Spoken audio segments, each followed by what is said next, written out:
Welcome to EAGTAX and our tax advent calendar, where we will be sharing tax tips and explanations in the lead up to Christmas.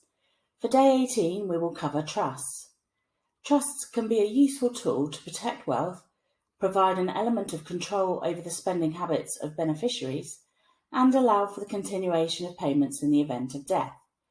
Some of the key terms surrounding trusts are the settlor, which is the individual who creates the trust, trustees, who are the individuals responsible for the trust assets and ensuring the terms of the trust deed are adhered to, and beneficiaries, the individual or group of people who can benefit from the trust.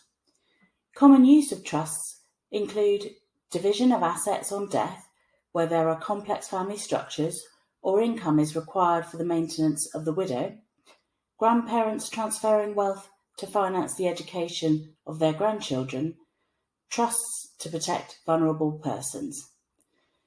The majority of trusts are now subject to their own inheritance tax regime, which means that unless the asset transferred into the settlement attracts an IHT relief, only £325,000 can be transferred every 7 years without charge. The trust is then subject to an IHT review every 10 years and also when capital is distributed to a beneficiary.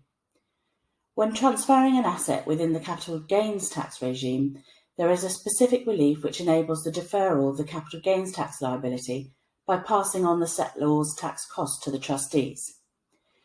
Income received within discretionary trusts are subject to the highest rates of income tax. However, this value accumulates within a pool, which can then be used as a credit when making an income distribution to a beneficiary. This is declared on Form R185. Unless the beneficiary is an additional rate taxpayer, this will result in a repayment.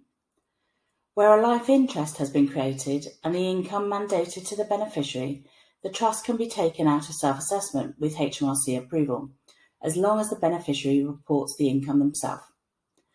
More recently, HMRC have set up the Trust Registration Service to create less ambiguity over the individuals involved with trusts. An annual declaration is now required through a separate portal and confirmed on the trust return. There is no doubt that trusts can be complex and expensive to run, but they can provide comfort that assets are protected and used in an agreed manner both during your lifetime and after you have gone. We hope you found this useful. Please take a look at our website for more details and contact information at eagtax.co.uk.